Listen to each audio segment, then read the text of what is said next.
So I've seen a lot of you guys do procedures, and I've done a lot myself, and I was always taught if you're not getting complications, you're just not doing enough procedures. Because there's a certain amount of complications you're going to get, even if you do a procedure perfectly correct. So the goal of this lecture is to teach you guys about all the stupid bad things that I've done, so you guys will not do them. Right? Because I've seen a lot of complications, because I'm old and I've seen a lot of procedures. So anything can have complications, right? This is a femoral stick. I told the med student you could do the femoral blood gas. And the med student was so excited, they grabbed the needle and turned around, that I was like, oh no, and they put it right through my finger. That's my hand. Anything can have procedures. Luckily it was a sterile needle, it was clean, but it still really hurt. Manual self-impaction definitely can have complications, right? This young lady came in trying to clean her nose out with a paper clip and it got stuck there. There are procedures, there are complications for every procedure. Even going to the bathroom can have complications. Painful. Even something as innocuous as yawning can have complications, okay? Everything has complications. So here's what we're going to do today. We're going to go through IVs, central lines, NG tubes, intubation chest tubes, DPLs, although I know you guys don't do very many of them, A-lines and Foleys, all right? These are the things we can get complications from that I've seen. So the idea is to avoid my complications so you don't do them, all right? If you guys have worked with me, you know that I'm really, really a stickler about how you do procedures, all right? And the reason is I don't want complications. I haven't had M&M in a long time, thank goodness. Let's try not to have any more. So some IV lines. So this person had an IV line placed by us in the ED. They're a tough stick, they're a drug user, and about 2 days later, they got discharged home. They had an IV in the whole time, and they came back the next night with this red, ugly, painful arm. When we took the bandage off, he kind of pulled off the scab, and all this pus started draining out. So this is a really bad complication. This is an abscess from an IV, and it's because we weren't clean when we put it in, or we took many passes, or whatever the problem was, but they got a complication because of something that we did. Right? So what are the things that predispose you to complications? Can you think of a few things that may make it more likely that you'd have a bad outcome? Well, the length of time inside, that makes sense, right? The longer there's a hole in the skin, the more time there is for bacteria to crawl across that hole and get under the skin. Caustic agents, right? We give a lot of antibiotics, a lot of high molecular molecules go in there. So all these things, chemo, blood, calcium chloride, these things can all erode the vein, lead to more problems going down the line. And then of course cleanliness. When you guys do procedures like IV or something, you need to make sure it's clean. I've seen people just take an alcohol swab, wipe it once, and then do the line. You guys should be doing much more than that, right? Start in the middle and go in a circle, clean outwards so you drag bacteria away from your site. But you gotta make sure it's clean when you do it. I know we do IVs every day and you think it's kind of a no-nothing procedure, but you can still get complications if you don't do it well. You're hurting your patients, you're doing something negative towards your patients. And of course, the number of passes. How many of you guys have tried to get a line and gone in once, gone another way, another direction, use kind of the sewing machine technique, and you kind of like put holes in the vein because you don't know you're in or not, and then it leaks out an extra vasase, now you have calcium chloride in the tissues. Right? You guys don't want to do that. So one pass is ideal. If you got to try multiple times, you do, but you want to be really sure it's in when you start running caustics through there. All right, some of the complications you can get. Cellulitis. Right? This is a bad place to have cellulitis on a little baby's head. You want to make sure you do it really clean. But remember, you're going through the hair, or if you've just shaved it, abraded skin, so it's more likely you're going to get complications. Think about that. Dermal phlebitis, when everything clots upwards. Sometimes you can get infected clot, which is even worse. Again, infiltration when you take multiple passes. Definitely don't want to use an infiltrated line when you send them to CAT scan and the power injector puts a ton of dye in their arm. How many guys have seen that with the big huge hand or the big huge arm because you've injected something into the subcu tissue? Once those molecules get in there, they draw water in there because you want to stay isotonically even. So if you draw a ton of water in there, it gets huge. Endocarditis, right? If you knock off some bacteria and they float around in the blood and make it to the heart, they like sticking to heart valves. Now you've caused this person to have a serious complication where they can get heart failure, they can get valve damage, so this is a pretty big deal. Catheter emboli is one that I don't expect you guys to have seen before. I've only seen it once. But when you go to put your IV in and you push that catheter up and it doesn't go up, How many of you pull it back and try again? That's a setup for a catheter emboli. When you pull it back, the tip of the needle is really sharp. It has razor edges, and you can shear off the tip of the catheter. That catheter can be in the vein and travel back to someplace where you don't want it to be. So once you're up, and if you can't get it, you should really pull your catheter out without trying a second time. You shouldn't do it a second time. You can cut off the whole tip of the catheter. All right, who recognizes this one? Right, this streaking going up the arm, but not over the veins. Right, lymphangitis. This is where the lymph channels are infected. This guy had a site in his hand. It was an abscess. It wasn't an IV site, but he had an abscess on his hand, and he had streaking going all the way up both the lymph channels in his arm, but very, very pronounced, just in the lymph channels, not anyplace else. Here's a guy we gave IV contrast to, and extravasated in his hand. His hand blew up. It was tremendous. So prevention, make sure it's clean. All right, when you do your stick, make sure it's sterile as much as you can. They have antibiotic bonded catheters. That's obviously not your choice which catheter we use. When you guys do central lines, you'll notice the blue ones are usually antibiotic bonded, while the other ones are not. Aseptic technique, obviously, and then change the dressing every 24 hours. Every time the IV line moves a drop when you move your hand, it kind of drags bacteria up, and then when it comes out a little bit. And then you move it up again, and every time the tube moves around, it drags bacteria closer and closer to the site. If you could take off the Tegaderm and put a new one on every 24 hours, it makes it less likely that's going to happen. And then lines should not stay in more than 72 hours. Ideally, we should have a patient out ER more than 72 hours, but you guys all know we bore people forever in our ER, so it happens. Treatment, what do? Well, keep the limb elevated. Try and get all that swelling out of there no matter what's the cause. Remove the catheter if it's an affected catheter. If it's infiltrated, it's not useful anymore to use, so you want it out of there. You don't want that foreign body under the skin making it worse. If you are infected, you can send a tip for culture.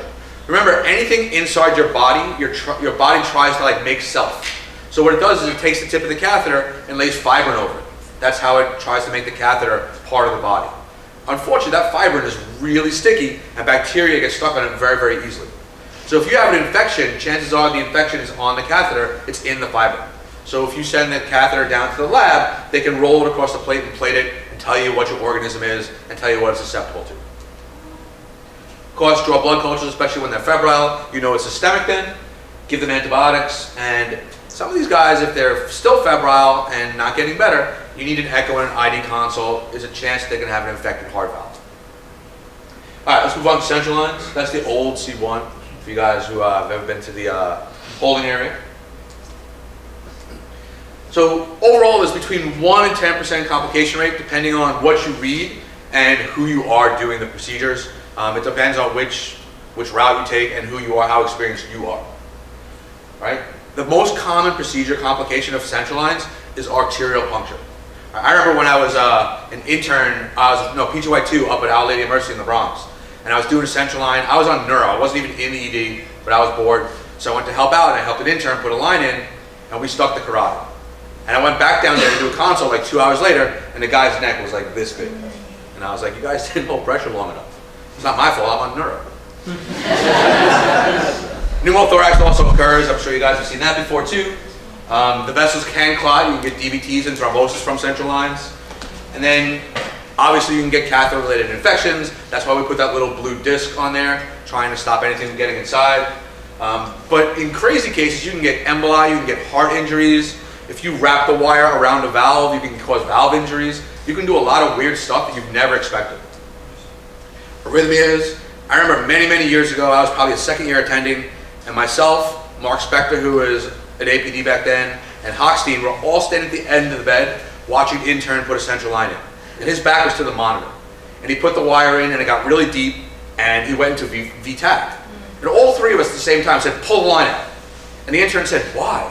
He said, whenever 3 attendings tell you to do something at once, chances are they're probably right, and you should definitely listen.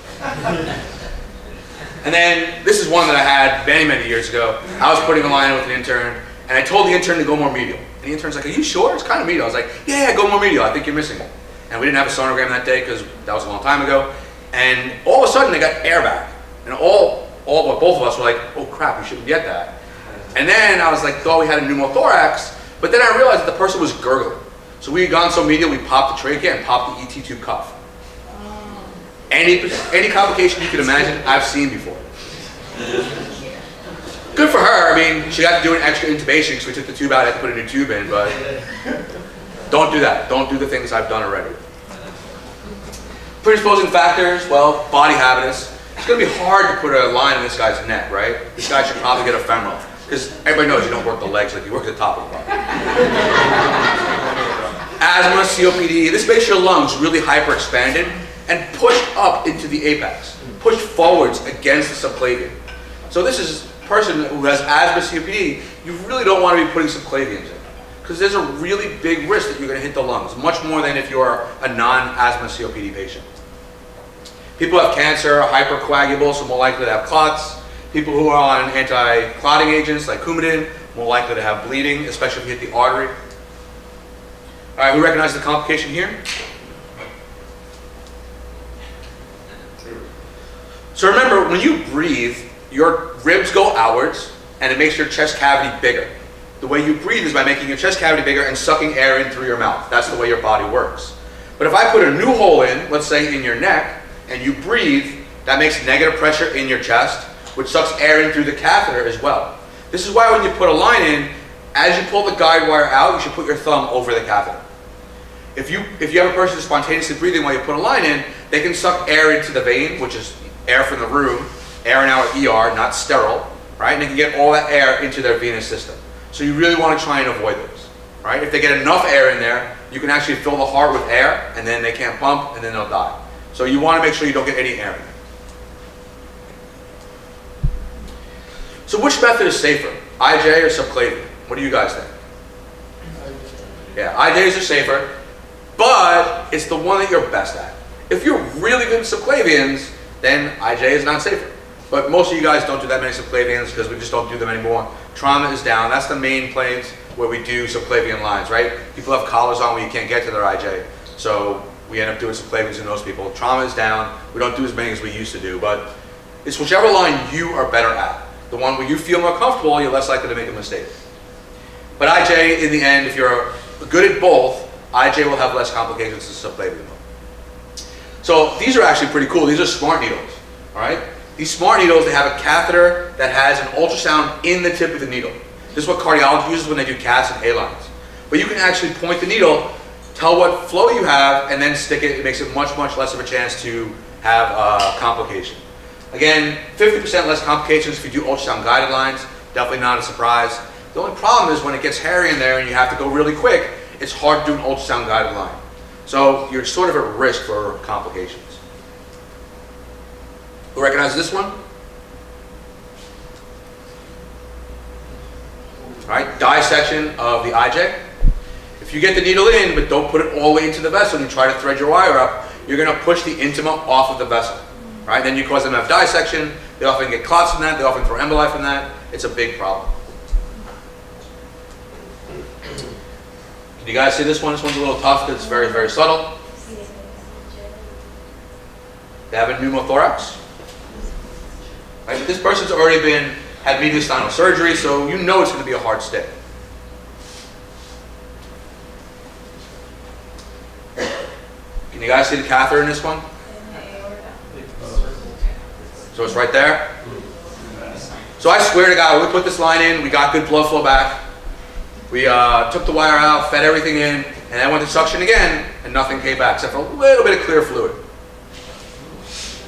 So this one went into the pleural. This is a subclavian line that missed the vein entirely and threaded the catheter down into the pleural. Again, don't do the dumb things that I have done in the past. Think about the direction you're going. Here's an IJ place that went down into the subclavian. All right, think about the direction you're doing stuff. This guy was a trauma patient on Coumadin. He was hit by a car, he had a history of AFib. We stuck the subclavian artery, and he got the most tremendous hematoma in his chest. His chest was like out to here on one side. So try and be really careful. Obviously nobody wants to stick the artery, but in people who are anticoagulated, you'll have a much higher chance of having problems. This is the worst one that I've seen. This one I actually read about. It's not mine, thank goodness. But when you put the line in, you need to know if they have IVC filters in or SVC filters. So if the line, remember when you put in your guide wire, it's a braided guide wire. It's a single core with a coil around it. That coil sort of like has a lot of friction to it, and it's got a loop at the end. So if you put it in and pull back, you can actually catch a nest, a bird's nest filter, and you can get it stuck in the filter. Then your wire's stuck, and the only way to get it out is to send them to IR. So know who has a filter in before you put lines in. Go to the other side or go to the femoral approach if you know they have filters. Why does the wire? Why does that have a bend in it? Because when you're going through, you don't want to push it through a vein. If you have a straight edge and it's pointy, you can push it straight through. If it's bent, it'll just hit the edge and bend over even more. Here's another one. This is a femoral line where we caught the bird's nest. So this is a paper I read, I didn't do it, but you caught the filter and you could not get it out. It was stuck on the filter. This is an IR procedure that when you have complications, you kind of want to fix them yourself. You don't want to tell everybody else about them. Here you're kind of forced, right? You have to get IR involved to take them out. Femoral approach, much, much safer, less pneumos. If you can cause a pneumo from a femoral, I'm very impressed. But more infections because it's a more dirty area. It's easier to compress if you hit the artery. But think about what you can hit from the femoral. All right, you can hit the artery. You can hit the lymph channels. I forget who I was doing a line with about 6 months ago. We put the line in and only got back clear fluid. We were in the lymph vessel. It was pretty hard to do that. Pretty impressive. I was very impressed by that person. And then think about people who have hernias. You can actually nail the hernia and get stool into your leg. So try not to do that as well. People who have hernias, you should probably go to the other side or cause a different approach or choose a different approach to go someplace different. Bladder also. So well, that was another one that we thought about when we got that one back with clear fluid. We thought we were in the bladder, but it really wasn't high enough for that. It turned out to be a lymph vessel. But you can definitely hit it if you're really a good marksman. When you're putting a line in, and let's say you fail or you do hit the artery, how long should you hold pressure? You should hold pressure for at least 15 minutes on that artery. Because remember, you're using a pretty big needle. Using an 18 gauge needle to put a central line in, you're going to cause a huge hematoma. Right? For this person, we didn't hold pressure long enough, and they just bled like crazy. This is actually the second visit when they came back because the hematoma was hurting them. But you can see how much blood is in there. Remember when they do caths, they actually use a closure device. So they don't have to worry about this. They don't hold pressure anymore. It used to be back in the day when we were training, they'd put a sandbag on your leg and you'd sit there for half an hour with a sandbag on your leg. Do they still do that? They also can use a clamp where they clamp you to the bed and push down. There are a lot of complications to that, like femoral nerve compression, so they stopped doing that one. But they still can use the clamps, I guess. Yeah, I mean, nobody wants to stand there and hold pressure for 30 minutes. Right? You got to be a pretty dedicated med student to do that. All right, who recognizes the complication here from this femoral line? Right, the femoral line can propagate a clot and it can go up into the IVC and get a full IVC DVT. How many of you guys have bent a guide wire putting it in? Where's Kyle? Me and him had a really good one the other day. We bent it over into like a pretzel. It was very impressive. It's really hard to get the guide wires out when they're bent. Remember before I said guide wires have dual construction? They're a central wire with a coil around it. Sometimes if you pull hard, you could unwind the coil. This is a really, really dangerous thing to do because now it's coming out in a spiral and it acts like a saw. So as you pull, you're just going to saw through the vessel. Really, really dangerous to do. But the wire was stuck, we couldn't get it out, so luckily we did it really slow and it kind of came out as a coil. But when it gets unraveled, the wire is like, you know, like 6 feet long. So we had to pull the whole entire thing out as a coil. And then finally, the ones you guys really don't want to lose the wire inside. If you look at the literature, almost every, I would say 99% of people who lose a guide wire inside have 2 kits open at the same time. If you ever do the line and you need a second wire, you have to take the kit off the bed, throw the wire away, and then open a new kit. I don't want to ever see you guys doing a line with 2 kits open and 2 wires on the field. Because what happens is you put a wire in, forget it's there, take the second one, put that one in, and you can't understand why it won't go, and what you did is you stuffed the other wire up into the IVC or wherever you're going. So never, ever, ever have 2 kits open at the same time. That is the way that everybody loses guide wires. This one was impressive. This is a paper I read where they tried to put it in the regular way with the bend, but the wire wouldn't feed. So they turned the wire around and used the straight edge to try and get it to go up. And then they put a second wire in, and then they launched it up into the IVC. So prevention, use the ultrasound, obviously. Put him in Trendelenburg if you don't do necklines. Putting him in Trendelenburg makes the vein much, much, much bigger and much easier to hit. All right, much better for them. Use aseptic technique. I had one resident the other day tell me that, you know, I could use non-sterile gloves, I'll just give them antibiotics after. That is totally unacceptable. That is doing damage to your patient. That is like almost malpractice. All right, and then PPE, full PPE. You don't want to cough on them. You don't want to drip anything on them. Back when I was an intern, I saw one of my co-interns doing a central line. It's a big trauma, it's hot. He's wearing a full gown, it's sweaty, and he's looking down, putting the line in, all of a sudden it's just saw sweat go down his forehead and drip off his nose right into the field. And he looked at me, he's like, and then he just went right back to putting the wire. All right, let's talk about NG tubes now. NG tubes are a very unpopular procedure. We all hate doing them because the patients hate them, but you can get a lot of complications from this as well. All right, who's seen this before? You put the NG tube down and you film it, and now you see this loop where it goes down, comes back up. This is a really bad person to start feeds in because the tip of the tube is right here in the neck, right next to your airway. Right? You have a high chance they're going to aspirate. So you always have to confirm where the tube is. You need to see the NG tube past the diaphragm to know it's in the stomach. You should never start a feed before you've done that. So some of the predisposing factors. People who are older have less muscle tone. They're a little bit harder to get the tube down. They have more vasculature in their nose, a little bit tougher. People who are anticoagulated, obviously going to bleed more if you injure something. People who are altered, they can't tell you they're choking. They can't tell you they're aspirating. So they're a higher chance of having a complication to a procedure. People who are laying supine, again, when you're intubated or have an NG tube in, if you lay flat, whatever's in your stomach can just run out because you have a tube in the lower esophageal sphincter that's holding it open. So these people should all be up at 30 degrees or 40 degrees to prevent this from happening. People who have neuromuscular disease, obviously for the same reason, their musculature is not tight enough, their lower esophageal sphincter is not tight enough to hold the stomach closed. People who have structural abnormalities like diverticuli, it's not uncommon to put an NG tube down into the diverticuli. It won't go, so you push, and you push it out through the edge of the diverticuli. And then other comorbid conditions, not a surprise. If you're a sick person and I do a procedure on you, you're going to have more complications because you're a sick person. So, complications that I've seen. Injury to anything from the nose to the stomach as you're putting the tube down. Right? People who have a lot of vasculature in their nose, if you push that NG tube down with little holes in it, it's going to scrape over the mucosa and tear it. There was a patient that I saw probably when I was a second-year resident who had a fractured radius. And the attending was a non-faculty attending, so I wasn't working with him, but I saw him try to reduce the radius, over-sedated the patient. They stopped breathing, so he intubated him. Sounds like the right thing to do. He then put an NG tube down the person's nose because they were intubated, because that's the right thing to do.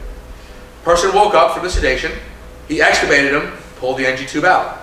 Unfortunately, he caused a big amount of epistaxis. When he pulled the tube out, the guy bled, clotted over his trachea, and died from a radial fracture. Every procedure has complications, okay? No matter how innocuous it seems. You can also push the NG tube down into the cords. You can injure the cords too, don't forget about that. Make sure you bring their head forwards when you're doing NG tubes. That'll make sure the tube goes down the posterior one instead of the anterior tube. You can injure the airway, you can get it down into the airway, right? I can't think of a worse place to put contrast than down into their airway. If the tube gets taped and is coming out to the side at a very steep angle, you can actually necrose the alar cartilage. You can necrose the cartilage of the nose. So the tube should be coming down and then curving around and going someplace else. You don't want to ever have it pulled tight against the nose when you tape it. And then you want to make sure the tube's going in the right direction. How many people put an NG tube in going sort of like this up into the face? While that looks correct because the opening of your nose is low, the hole is actually backwards. So you should be going straight backwards when you put your NG tubes in. Never up. There's only one thing up and you don't want to be there. And then, of course, you can get into the respiratory tract. When you put an NG tube through the cords, you're leaving the cords open and holding the epiglottis up. So anything you aspirate or your secretions straight down into the lungs causes big problems. Plus, as you're pushing it down, the stomach is sort of like endless. You can push the tube forever. But as you get to the end of the bronchial tree, you hit alveoli, there's no place else to go. So you're just going to tear through and make a hole. And then, obviously, pulmonary abscesses. Again, you can get aspiration. You can put gastrographin in there. We'll see that in a bit. You can put a lot of stuff down in the lungs you don't want to be in the lungs. And then tubes, crazy stuff happens. You can get them clotted, you can get them clogged, you can get them cracked. You can actually tie them in a knot. That's an impressive one to do. All right, this is the one you don't ever want to see, you know, with the tube going in the nose and then up into the skull.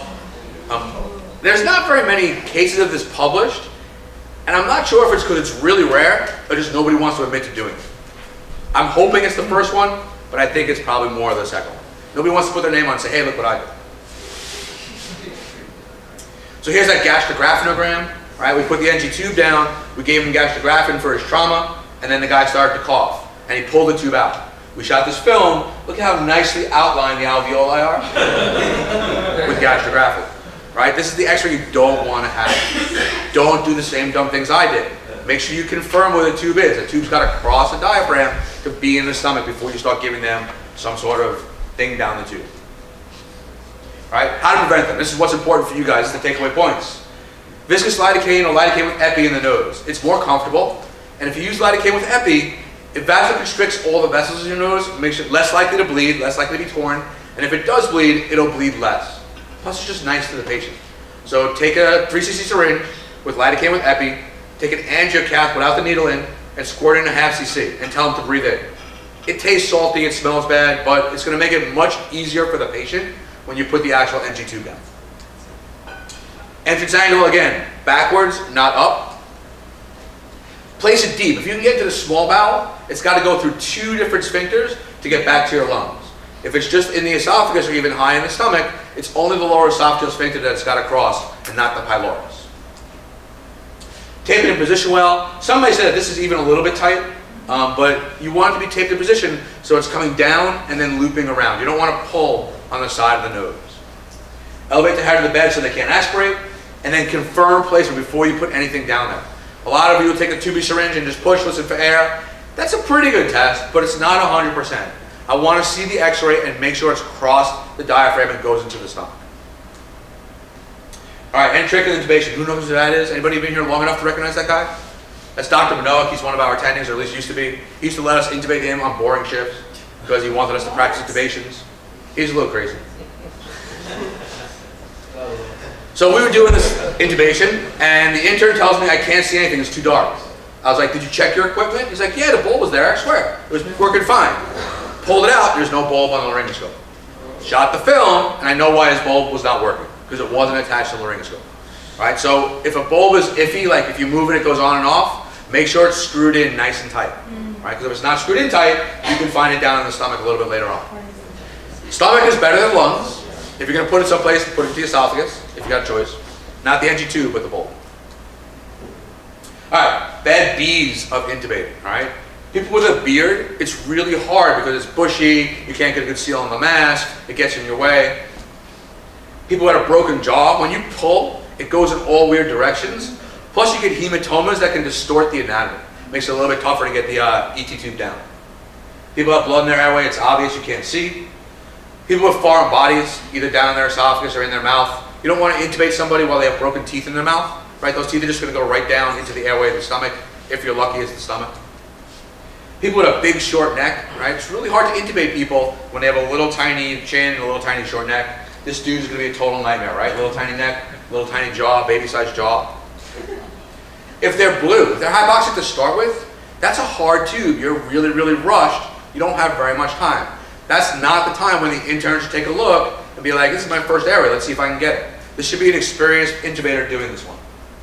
And then bad equipment, make sure the bulb is working, make sure nothing's broken, make sure your suction is working. How many times do you guys go to intubate somebody and the suction canister is cracked and you don't get good suction out of it? All right, make sure everything's working before you start. People with TMJ disease, they can't open their mouth, so you have a really small passageway to look down. And then people with an NG tube in place already, that's more things in the posterior pharynx that you have to navigate around. You're more likely to get your tube caught on and more likely to have problems with. So if they have an NG tube in place already, you should probably pull it out when you go to intubate them. So complications that I've seen from intubations, well, loss of the airway. They end up getting a surgical airway because of something you did. Injury and bleeding. I did a line just a couple weeks ago where it was a trauma, it was really exciting. The intern went in and poked the guy in the right tonsil. And he started to bleed like stink.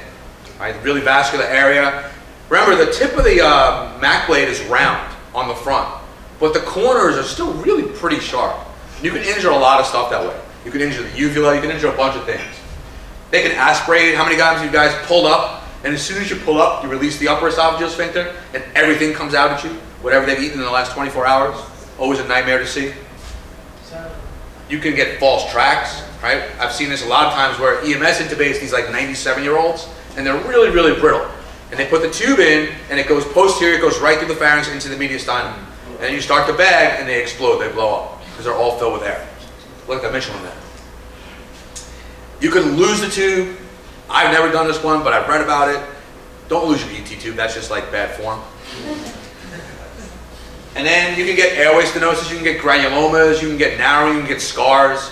Right? People who've been intubated many times, they get tracheomalacia. So these are horrible, horrible cases. We had a case of downstate, I guess about 3 or 4 months ago, where this lady came in from the entranceway to bed 3. And there were 3 attendees working, and all 3 of us turned around. And we all heard the lady stride her from the desk. She'd been intubated 6 or 7 times before for asthma, and she had tracheomalacia. And all 3 of us could hear her from the desk. She got Did she? Cord paralysis, you can knock off the vocal cords, you can break them, you can bend them. So be careful when you're putting your tube down. And then here's a nice picture of granuloma formation.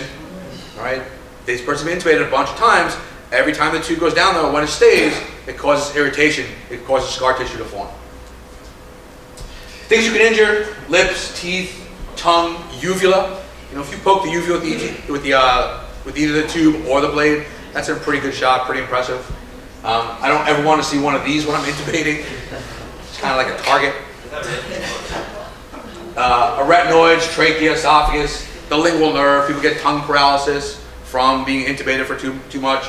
Remember, when you put the Mac blade down, it goes right into the vallecula. That's where the lingual nerve is, right above it. So it's possible to do it. You want to make sure you don't go in too far, because you're giving 2 lungs worth of gas to only 1 lung. If you right main them, they're going to get really overexpanded. You're going to have a lot of deviation in the mediastinum. All right? So make sure you pull it back and get it above the carina. All right, the important P's of RSI. This is really super important. Prepare your equipment. Make sure it all works. Make sure it's all there. When you set up, you should set up the same way every single time. For me, the suction goes under the bed on the right, the ET tube goes on the left chest, and I know where everything is when I start. I always want it exactly the same every single time. That's one of the arts of doing procedures and not getting complications. When it works once, it's going to usually work again. So do the same thing every single time. Become really anal and organized in how you do your procedures. Pre-oxygenate the patient. Remember, when you do RSI, you never bag a patient. Anesthesia does not do this, because they do all empty stomach intubations that are elective. But when you're doing a trauma patient, or any ED patient for that matter, they have a full stomach unless you prove otherwise. So you never ever bag your patient when doing RSI. Of course, if they're not breathing, you should bag them up before you start. I get that. But for 95% of the patients you're going to intubate, they're going to be breathing on their own. You want to let them just breathe in 100% oxygen for at least 5 minutes. All right? You don't want to bag them. Because bagging them, what it does is it pushes air into their stomach. When you go to lift up with the blade, you're going to release all that air, and all the contents are going to come out with it. And they're going to have a big mess. Pre-medicate your patient. If they have head injuries, you give them lidocaine. It used to be that if you're using a depolarizing agent, you give them 10% of the agent first. It stops them from fasciculating. I don't know if we really need to do this anymore. I think it's fallen out of favor. Position your patient. Super important. Put a roll or sheet behind their shoulders so it lifts their shoulders up so their head can fall backwards. This will really give you a nice view and a nice look. If you're doing a little 97-year-old cachectic person, it probably doesn't matter. But that's not what we see here in Brooklyn most of the time. You have these big, huge people with huge necks, huge fat, jowls hanging down. It's really hard to intubate those people if you don't have them in a good position. So make sure you get them in a nice, good position. Pressure on the cricoid, this is really fallen out of favor. They did a nice ultrasound study where they put pressure on the cricoid and then they looked to see where the esophagus was. And they found in most patients it wasn't even behind the cricoid. So don't bother doing it, it doesn't help you. Some people even say it hurts you. Unless you need it, doing burp back up right pressure, that's different from doing the Selleck maneuver where you're holding the esophagus closed. Paralyzed after, give the meds. I think it's unacceptable to let's take a look and see if we need paralytics. All the literature shows when you do RSI, giving a paralytic and a sedative gives you the highest chance of successful intubation. So all these attendings say, I kind of don't want to give a paralytic, so I'm not sure if I can get it.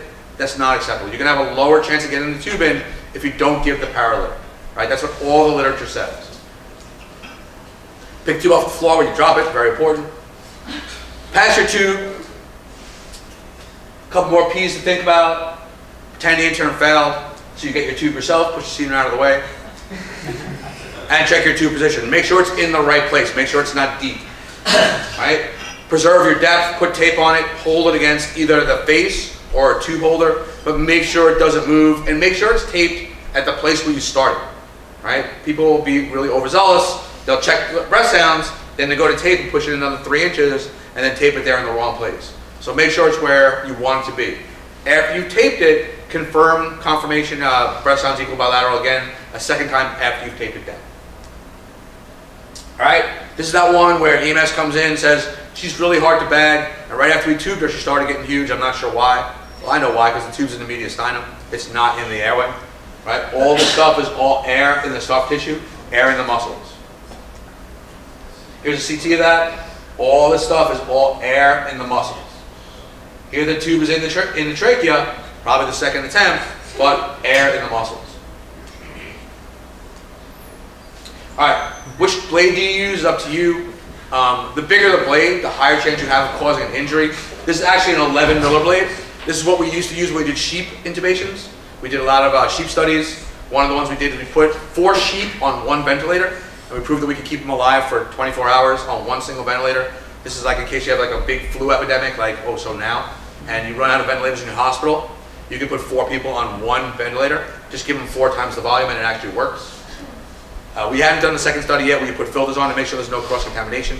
We really need to do that one first before you guys do this clinically. But this is an 11 miller blade. All right, this is a humongous, humongous blade. All right, let's move on to chest tubes. Anybody have any comments or complications that they've seen that I haven't reported? Good. Yeah, what's central line? When you go to the IJ central line and it's like a chubby neck with like different folds, like multiple folds, you can actually go with the needle from one fold, go out from the first fold and enter the second fold, then you go in. I think your angle wasn't steep enough. I think so, yes. When you advance the wire, you will see like your wires going like through fold, then going to the inside. That's impressive.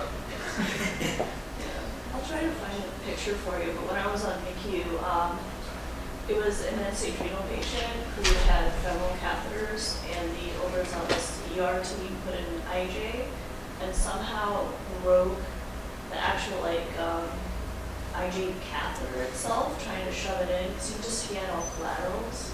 So he was extravasating his pressors, and we had to get IR, and so I had like yeah, the tubes can crack. They can definitely break. It's actually not that uncommon. It's uncommon, but not unheard of. We have in the CQ, we had an NG tube that went into the lungs and then through like, the wrong tube and then into the pleura and had like a bronchopleural fistula. Again, not that uncommon. It's actually a relatively bad. But you'll be impressed with what people can do. Sure. The light bulbs on the the blades get really hot. So there's like a burn injury on one of like patients because it was left on for too long and started getting Oh man, I've never seen that one. That's impressive. Thanks. The first central one I did, I went very, very big fat neck. I went through a fold in the neck and then into the hydrant. That's what he did. That's what you're saying also. It's impressive. I've never seen that one personally. That's pretty impressive. Thanks for sharing, guys. I'm going to move on just to time. Morris is going to cut me off otherwise. So what makes it more likely to have complications from chest tubes? People have loss of lung compliance. People with CHF, people with pneumonia, their lungs are very solid and not like stretchy. So when you put the chest tube in, you can actually push it right into the lung. Something to definitely take care of. People with adhesions, their lung is adhesed to the wall of the chest. So when you put the chest tube in, if there's no place for it to go, you can also push it right into the lung. That's why when you put your chest tube in, you got to put your finger in the hole and do a sweep, go around, and make sure there's no adhesions with the lung held against the body wall.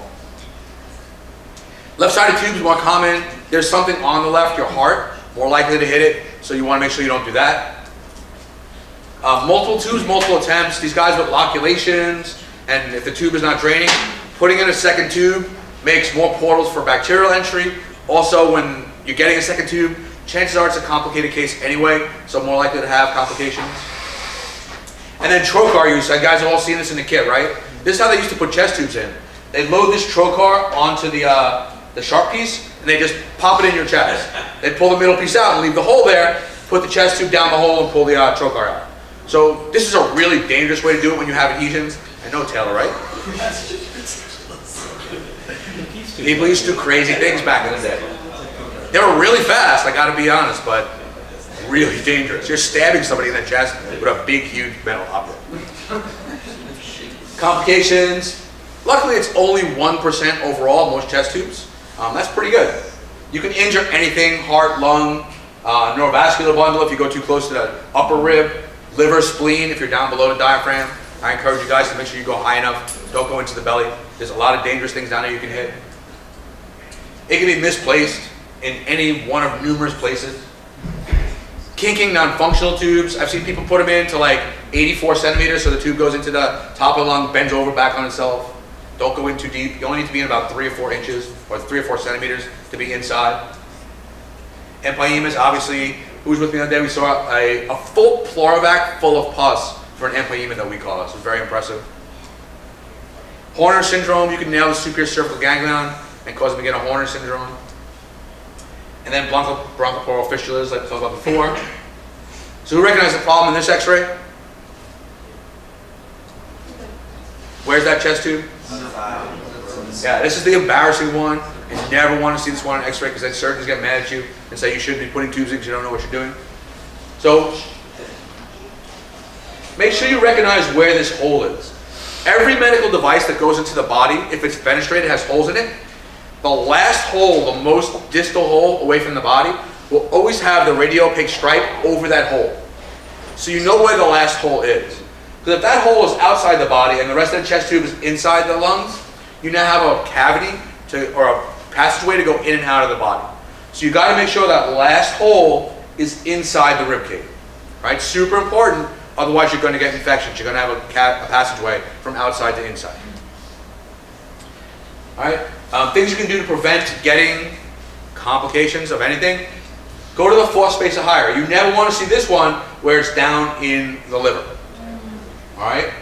You want to do that finger sweep. Make sure there's no adhesions. Make sure there's nothing there. A lot of the surgeons, or most of the surgeons, like to do with a clamp on the tip and guide it in to make sure it goes in. I personally don't like that. I feel you can't feel where the tube is going.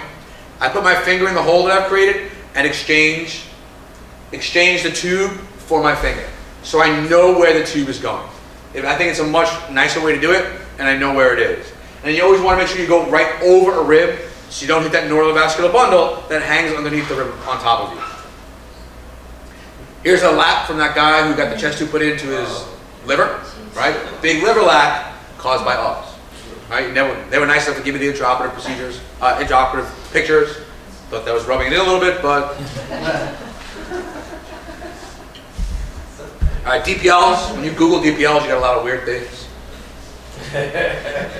So complications. People who are in trauma, this is usually who you're doing DPLs on, they can have big hematomas in the rectus sheath if they were hit in the front. If they have a pelvic fracture, that can lead to bleeding too. So it's not uncommon to try and do a DPL and put the catheter into the hematoma. That's going to cause you to have a false positive. All right? It's going to bleed like crazy. People who have pregnancy, there's a thing in there that's in the way of your DPL catheter. What you don't want to do is put a DPL like NG tube in, down into the baby. You want to make sure that the DPL catheter is above the pregnancy. This is one I saw, this is one I did when I was a first year attending. We put the DPL tube in and sucked out like you're supposed to do and got urine. I turned to the rest, I was like, how do we do this? This doesn't look that low. It's like, did you put the NG tube in? Yeah. Did you put the Foley in? Oh, I forgot the Foley. You have to decompress the bladder and decompress the stomach so you don't hit anything you don't want to hit. Get the detox, that is true. You can check off that box. Yeah, I mean, the truth is it's only a small hole. It's not a big deal. They'll heal. But still, it's really embarrassing. It looks bad. Bad form. You can get abdominal wall injuries. They can bleed like crazy out there. Infection and peritonitis. And a laparotomy is a pretty big complication for a person who didn't need it. That's a big cut on their belly for a person who didn't need it. So prevention, aseptic technique. Gown, mask, hat, everything is sterile. You're actually doing an operation. You're entering their peritoneal cavity. You have to be totally sterile when you do it. Decompress the stomach and the bladder. Don't forget, because those things get in the way of where you're trying to go, you're going to end up sticking them. Open technique. If they have a pelvic fracture or if they're pregnant, you really want to make sure you're in the right place and not passing a needle blindly. So you make a small cut, dissect out, get down to the next layer, and dissect down so you see the peritoneal cavity and put the catheter in under visualization. People who have previous surgeries, guys have big lap midline scars, you don't want to be doing a DPL through the scar. That's a setup for something bad to happen. You're going to have adhesions, and whatever's inside is going to be adhesed against the wall. You're going to put your catheter into usually bowel. So you want to go either to the side or up higher, but not in the place where they had the surgery. And then obviously people who are pregnant, you want to go above the height of the fundus. You should really do them as an open technique. Probably a surgeon should be doing this one, not you. You don't cut the belly wall very often. You're not used to the different layers or anything. And then failed fluid return. You know, when you run in the fluid and then you take it out, sometimes it doesn't come back out. So you can just put it in another bag, like another 250, and just let that come out as well. That's how you get rid of that. Do it on the ultrasound so you can see where you're going. Here's a positive tap we had. This is many years ago now, but a DPL is two sections. You put the catheter in and aspirate off of it. If you get free-flowing blood, they go right to the OR. You don't got to do the lavage. If you get no blood, then what you do is you run in 950 cc's of fluid, and then you drop the bag on the floor. And then it should suck back and take it all back out. And then you look at that fluid, you see how many cells are in. Right, that's how you do the DPL. But this is a positive one that we had. What fluid do you put in? Doesn't matter. Anything you want. As long as it's sterile. Don't use tap water. Alright, arterial lines. So who can see the complication on this one? Do you guys see that stripe in the descending aorta? Alright, don't lose your guide wire. So people who are high risk for complications, people who have vascular problems to start with. People who are Raynaud's, thromboangiitis obliterans, people who are hypotensive for a long time, chances are you're going to have a complication because it's hard to find the vessel. It's hard to get it to float up. So these are the people that unfortunately need the A-line. So you're kind of at a setup for a problem with that. People who are septic, also people who are getting the A-line. People on pressors, people who are getting the A-line, these are all setups for a bad outcome. Right? And then people who are hyper or hypocoagulable, going to end up with problems from them. So what are the complications you can get? Well, you can get a big hematoma in the body or outside the body, right? It can make a really big mess if you start doing it wrong. People get localized bleeding all over the place. Vasospasm. I've seen people put in A-lines and then the foot gets cold for a little while. If you're lucky, it comes back quickly and they don't have to go and get studied. You can get big, huge thrombus formations in the leg like the one we saw earlier. Emboli, right? Once you start forming clots on the line, the clots can break off and go distal. Cellulitis, infections from bad form. And then pseudoaneurysm is the big one we really worry about. You put a hole in their vessel, and when you take the catheter out, it doesn't close up, and blood constantly goes in and out, in and out, in and out. And then if you don't have good aim, you can cause injuries to other things that are in the region. Femoral nerve is not that hard to hit. Tendons in the wrist, not that hard to hit. You know, when they do casts, they do use those smart needles, so it makes it a little bit easier, but still, it's possible you can miss. Here's a guy who had vasospasm from a line we put in. His foot got cold and it stayed like that for a long period of time. Luckily, he had vasospasm and not a clot, and he ended up coming back just a little bit later. But this is a huge complication. People who have surgery already, like CABG, or people who have vascular disease, they're more likely to have complications. So you got to be really careful when you're putting lines in these people. Think about whether they really need it or not. Things to prevent it: limit the time that it's in the body. Use your non-dominant hand if you're going to put a radial line in somebody. At least if you thrombose something, they don't lose their good hand, they'll lose their bad hand, although it's still not acceptable to clot off somebody's hand. Sterile conditions, you guys should all be doing the Allen's test before you put an A-line in. You should really be doing it even before you do an ADG. I'm sure none of you do it because I don't do it either. Nobody does. But at least when you do it in front of the med students, teach them the right way to do it. And then Teflon coated catheters, this makes it much less likely that you'll get a clot on your catheter. Foley's, this has way more complications than I even want to think about. I think I've seen almost all of them by now. This is what a Foley should look like when it's in place, right? The bladder is nice and low in the pelvis. This is a cystogram, but the bladder balloon is filled with water, and you can see the outline there.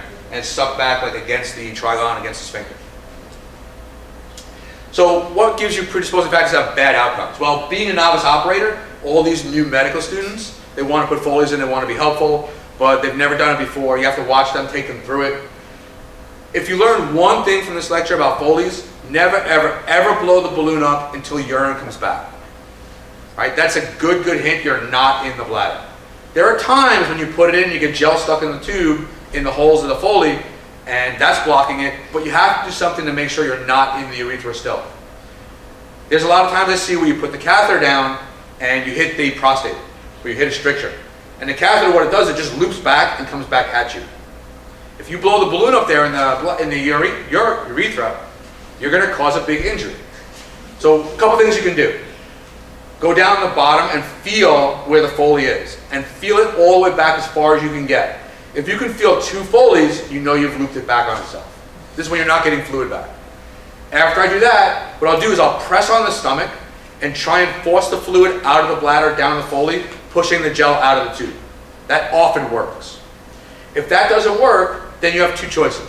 You can grab a sonogram machine and confirm you see the Foley in the bladder, or you can just take the tube off the Foley, inject sterile water down the tube, and try and suck it back out. If you're in the bladder, when you suck it back out, it'll come out. If you inject it in when you're in the urethra, it'll go up into the bladder, but it won't come back. Right? So once you can suck fluid back out, you're pretty sure you're in the bladder. Then you can blow it up slowly and ask the patient if they have pain while you're blowing it up. But if you get no urine back, you have to be really, really sure you're in the bladder and not in the urethra. All right, so here's a CT image of a trauma patient who got a Foley, got no urine back. We blew up the Foley, unfortunately this was a nurse, blew up the Foley, and then just blood came back. So we left it there and did the CT, and you can figure out where it is. It's in the middle of the urethra. So urethral injury is the common one. Here's a rug we did on that person. You can see all the extravasation from the hole that we caused. All right, you can get ureter injuries. I know it seems pretty impossible, but you can put the Foley up, it goes into the bladder, and then sneaks into one of the ureter openings. Then you blow the balloon up and you blow it up in the ureter. Right? Not that likely to happen, but I have heard case reports about it. Bladder perforation. If the bladder is really small, or you put the Foley into a diverticula of the bladder, you can blow it up, blow out the bladder top. Hematuria. This happens a lot where you have small tears, either in the bladder itself, in the urethra. Remember that people who are really, really distended in retention, when you put a Foley into them, they're going to almost all bleed after you put the Foley in. That's because they all have AV malformations in their bladder wall. While they're really distended, they tear those AV malformations, but they're tamponaded by all that urine that's stuck in them. When you put the Foley in, you release the tamponade and they bleed quite a bit. But it's going to happen to almost everybody who has retention. It's not that big a deal. It stops usually. False passage you can create. And then meatus erosions. If the Foley's in there a long time and hangs down, it can cause erosions. And then penile lacerations. I've seen one guy who was walking around with his Foley, he dropped it on the floor and then tripped over it. Yeah, that's what I did too. It's actually not that uncommon. I've seen it happen quite a few times. If you're lucky, it just pulls the Foley out with the balloon still up and causes a little bit of an injury. If you're lucky, and doesn't cause the laceration. And then bladder infection and pyelo.